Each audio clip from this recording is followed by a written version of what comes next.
Few tales are told of Hades, whose very name inspires fear and penitence. I, however, mean to tell you such a tale. Listen carefully. Out of all the mortals in Greek mythology, I bet you've heard the name Sisyphus. Not for his deeds in life, such as blaspheming against Zeus, or for literally lying his way back out of the underworld after death. That is so cool. But for the retribution that followed.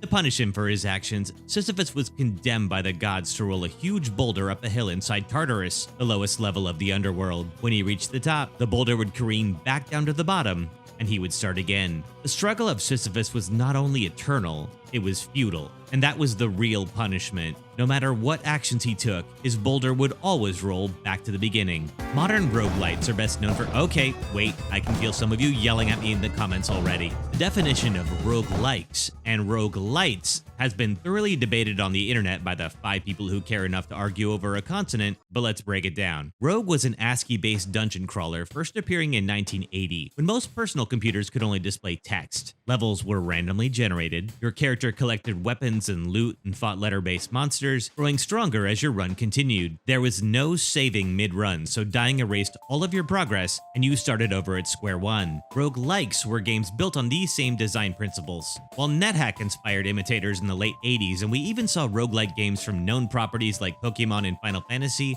it wasn't until the rise of indie gaming through Steam and Xbox Live Arcade near 2010 that the genre broke into the mainstream, thanks to beloved titles like Spelunky, Binding of Isaac, Don't Starve, Risk of Rain, and FTL, Faster Than Light. However, these games featured one key difference from the roguelikes that preceded them: they included permanent progression. How you progressed varied by game. In some titles like Binding of Isaac or FTL, you unlock new characters or ships to use on future runs, offering greater variety, if not a gameplay advantage. In Spelunky, you unlock shortcuts to later levels, although using shortcuts skips your chance to collect weapons or gear in the early zones, ultimately making your run harder. But because this deviated from the principle of permadeath erasing everything, purists labeled these games hybrid roguelikes or roguelites to distinguish them from games that offered a no progression experience. So amongst all these great predecessors, how does Hades' narrative and gameplay align?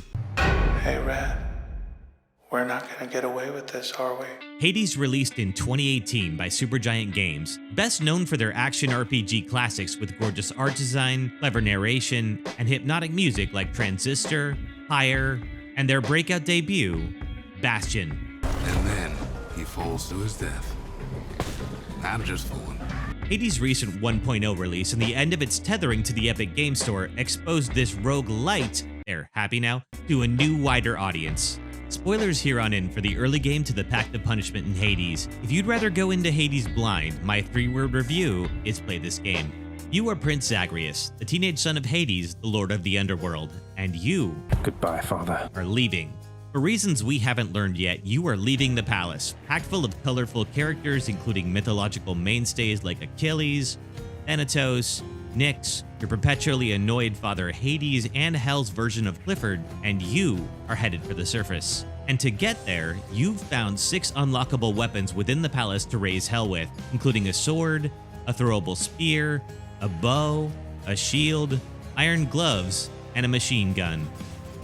Don't think about it. These 6 offer enough varieties of melee and distance combat to require changes in strategy on each of your escape attempts. You're also equipped with a dash to dodge oncoming attacks, a cast which can damage powerful foes over time, and companions to call for help. But between you and the surface above lie the 4 levels of the underworld: Tartarus and its ever-changing labyrinth, Asphodel, the closest to biblical hell with lava rivers and all manner of skeletons, Elysium, the eternal resting place of kings and heroes of Athens, and finally, the Temple of Styx, the gateway to the surface. However, one does not simply walk out of the underworld. With every run, the chambers of each zone reform into randomly generated gauntlets of monsters, magma, explosives, spikes, furies, flying saw blades, and fishing. When you inevitably die, and you will die a lot, you lose all your gold, HP, upgrades, and wake up back in the palace, defeated, with your father gloating at you for even trying. But each run nets you crystals you can use for permanent upgrades to Zagreus, as well as nectar to give to NPCs in exchange for keepsakes, which offer buffs you can use in each run, such as HP increases,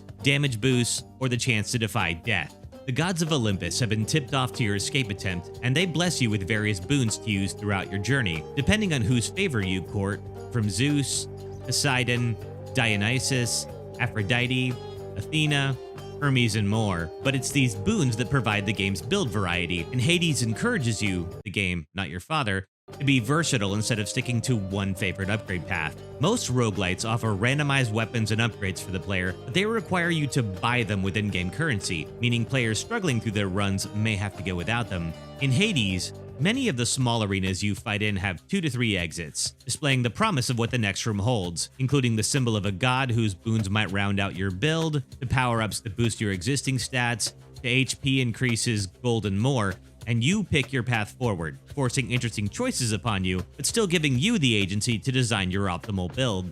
And unlike other roguelites that charge currency for upgrades, the majority of boons in Hades are given to you along your journey, so if you last long enough, you will have a full build by the end. You're offered 3 boon options by each god, so you still have to pray to RNGesus that they offer the one you want, but later upgrades allow you to re-roll what's available if the first set didn't match your expectations. And this lets you stack on additional debuffs to your enemies. If your attack shoots lightning, your next upgrade can apply jolt damage to stunlock your foes as well. If you weaken your enemies, the next boon might make them more susceptible to damage. Once you learn how to stack boons effectively, you can tear through hell all the way to the Temple of Styx. While games that reward a player for experimenting with their various systems is nothing new, Hades excels at building the required repetition of a roguelite into its own narrative, and slowly peeling back the story over multiple runs. In Hades, you aren't an all-powerful god, and you aren't the chosen one destined to escape the underworld. You're a frustrated teenager who wants to run away from home. Your father doesn't live and breathe to prevent you from reaching this goal. He's annoyed that your escape attempts are interrupting his work, but doesn't have the motivation to punish you over it, as if he found out you ditched school again or broke another window.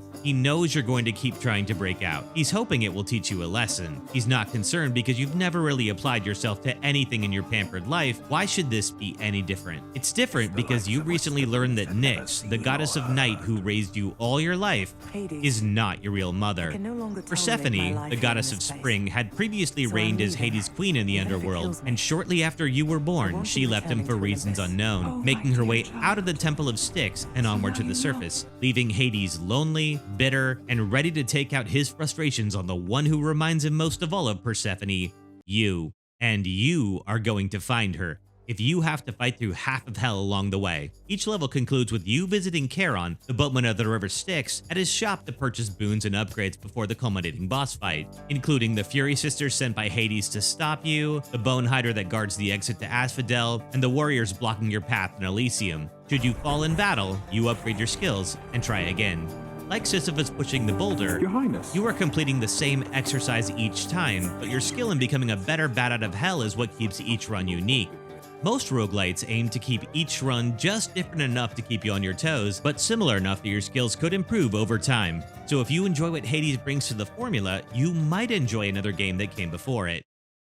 Rogue Legacy, released in 2013 by Cellar Door Games, puts you in charge of a bloodline set out to slay the demons within a haunted castle, which also has 4 unique zones that rearrange for every playthrough. After your first death, you'll have to choose between one of your 3 offspring to carry on your legacy and try again. Each of your children have their own unique randomized traits, including skills in magic or having low HP but high criticals, or even more abstract traits such as making you colorblind for 1 round, nearsighted, bald, gay, or suffering from OCD. You may be hack and slashing through a randomized castle each time, but your children's traits make each playthrough feel like a new experience, as you collect gold to spend on permanent upgrades between runs, or at the merchant sitting just outside the castle, because just like in Hades, you give up all your gold to Charon before you take on the next battle. Because repetition was designed into the experience of Hades, Goodbye, Father. completing a successful escape to the surface unlocks the Pact of Punishment, a list of new challenges you can unlock such as more enemies per battle, new mechanics for the boss fights, higher damage from traps, and more. You can stack on these challenges to increase your heat score, which in turn offers you more in-game rewards and challenge rooms. I don't want to give away how, but the team at Supergiant wisely wove your reasons for continuing to clear the game over and over into the story, so that each win drives you closer to the game's true ending. ending. If you don't mind the endgame grind where you really perfect your character builds, you might love this game. Hades takes inspiration from the roguelike genre by building a new procedurally generated underworld for every playthrough, but gives you the tools to design a new Zagreus each time, with just enough variety to keep your runs unique without wresting control away from you. The fantastic voice acting delivers a well-paced story that unfolds throughout your multiple runs, driving you further towards the surface to make your escape, if you're willing to fight like hell. I can do this. And that is why it works. Thanks for watching. If you liked the video, please like and subscribe to my channel. I'm new here and that really does help me grow. What did you think of Hades? Let me know in the comments. And follow me on Twitch where I'll be streaming Hades live this week. Thanks, and I hope to see you there.